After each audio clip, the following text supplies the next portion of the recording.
বাড়িতেই যদি এরকম খাস্তা আর মুচমুচে সিঙ্গারা বানিয়ে নেওয়া যায়, তাহলে বাইরে থেকে কিনে খাওয়ার কিন্তু আর কোনো প্রয়োজন নেই। আজকাল প্রায় প্রতিদিনই বৃষ্টি হচ্ছে, আর এই ওয়েদারে কিন্তু এই সিঙ্গারা খেতে বড়ই ভালো লাগে। সন্ধেবেলা মুড়ির সাথে সিঙ্গারা মেখে খেতে কার না ভালো লাগে? আমার তো ভীষণই ভালো লাগে, আর সঙ্গে 1 কাপ চা হলে তো আর কথাই নেই। তো চলো দেখে নিই কীভাবে এই সিঙ্গারা বাড়িতে খুব সহজে বানিয়ে নেওয়া যায়। এরপর সিঙ্গারা বানিয়েছিলাম, এবার শুধুমাত্র আলু দিয়ে নয়, ডিমও অ্যাড করেছিলাম। এগ সামোসা বানানোর জন্য প্রথমে নিয়ে নিয়েছি একটু ময়দা, তার মধ্যে নুন দেব খাবার সোডা, সামান্য ঘি দিয়ে মাখলে ময়দাটা কিন্তু খুব সফটভাবে মাখা হয়ে যায়। আর একটুখানি জোয়ান অ্যাড করব।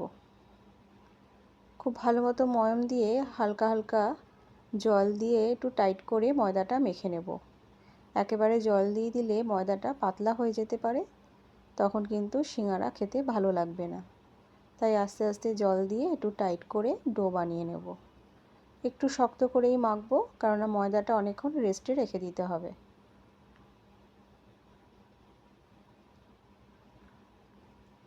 ময়দাটা কিন্তু একদম নরম হয়নি, একটু শক্ত শক্ত রয়েছে।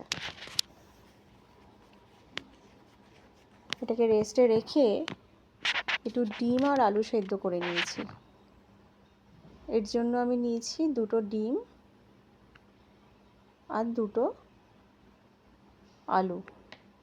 আলুগুলোকে ছোট ছোট পিস করে কেটে নেব। যতটা ছোট ছোট পিস করা যায় ততই কিন্তু ভালো হবে। একইভাবে ডিমগুলোকেও ছোট ছোট পিস করে কেটে নেব।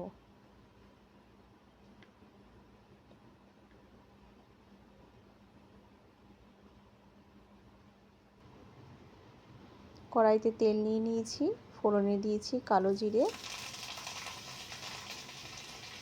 আর কারি পাতা। কারি পাতা কিন্তু প্রচণ্ড ফোটে তেলে দেওয়ার সাথে সাথে, তা আগে থেকেই যদি নুনটা দিয়ে দেওয়া যায় তাহলে সঙ্গে সঙ্গে এটা নুয়ে যায়। এরপর কুচনো পেঁয়াজ অ্যাড করব। খুব ভালো মতো ফ্রাই হয়ে গেলে কেটে রাখা আলুগুলো অ্যাড করব।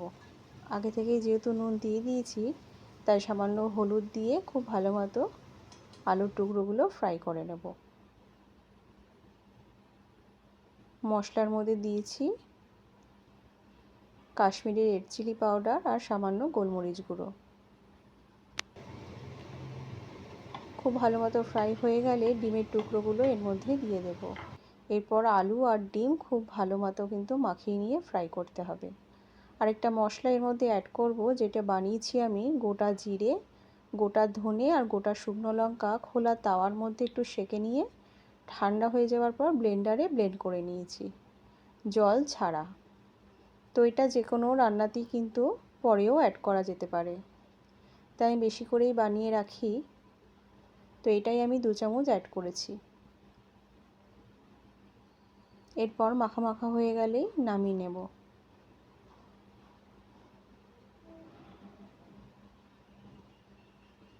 পুরটা পুরো রেডি হয়ে গেছে। এবার একটু ঠান্ডা করার জন্য এটা রেখে দেব, আর ওদিকে সিঙ্গারার শেপ দিয়ে সিঙ্গারাগুলো কিন্তু বানিয়ে নেব। ময়দা থেকে লেচিগুলো কেটে নিয়েছি। এই এক একটা লেচি থেকে কিন্তু 2টো সিঙ্গারা হবে। সিঙ্গারাগুলো খুব বড় বানাইনি, একদম ছোট ছোট করে বানিয়েছি। এটা দেখতেও ভালো লাগে আর খেতেও কিন্তু খুব ভালো লাগে। একটু ময়দার সাহায্যে লেচিটাকে বেলে নেব। খুব পাতলা করেও বেলবো না, একদম পাতলা যেন না হয়। এরপর ছুরির সাহায্যে আড়াআড়িভাবে কেটে নিয়ে একটু জলের সাহায্যে মুখটা টাইট করে নেব। এতে যখন এটা শেপ দেব এটা পুরো আটকে যাবে। নেক্সট এর মধ্যে পুর ভরবো। ময়দার মধ্যে পুরটা ভরে এর মুখটা আবারও জল দিয়ে আটকে দেব। জল ছাড়াই যদি আটকে দেওয়া যায় তাহলে কিন্তু জল দেওয়ার আর কোনো প্রয়োজন নেই। তো আমার জল দিতে লাগেনি, এমনি কিন্তু আটকে গেছে। আপনাদের যদি বানানোর সময় এভাবে আর না আটকে যায় তাহলে সামান্য জল দিয়ে এভাবে আটকে নেবেন। তো এইভাবেই প্রত্যেকটা সিঙ্গারা বানিয়ে নেব। সিঙ্গারাগুলো কিন্তু দেখতেও বেশ ভালো লাগছে না, ছোট ছোট আকারের হয়েছে। এরপর তেল গরম করে নেব। খুব হাই হিটে কিন্তু সিঙ্গারাগুলো ভাজবো না, একদম লো হিটে সিঙ্গারা ভাজতে হবে। যতক্ষণ পর্যন্ত এটা ভাজবো ততক্ষণ পর্যন্ত হিট যেন লো থাকে। এটা হিটটা বাড়িয়ে দিলে এটা কিন্তু একদমই মুচমুচে আর খাস্তা হবে না। তাই লো হিটেই সিঙ্গারাগুলো লাল লাল করে ভেজে নেব। এটা ভাজতে কিন্তু অনেকটাই সময় লাগে। সিঙ্গারাগুলো একদম ভাজা হয়ে গেছে। নেক্সট কড়াই থেকে তুলে নিলেই মুচমুচে আর খাস্তা সিঙ্গারা কিন্তু বাড়িতেই তৈরি করে নিয়েছি, একদম রেডি। এবার যার সাথে ইচ্ছে খাওয়া যেতে পারে। মুড়ির সঙ্গে চা, চায়ের সঙ্গে সিঙ্গারা।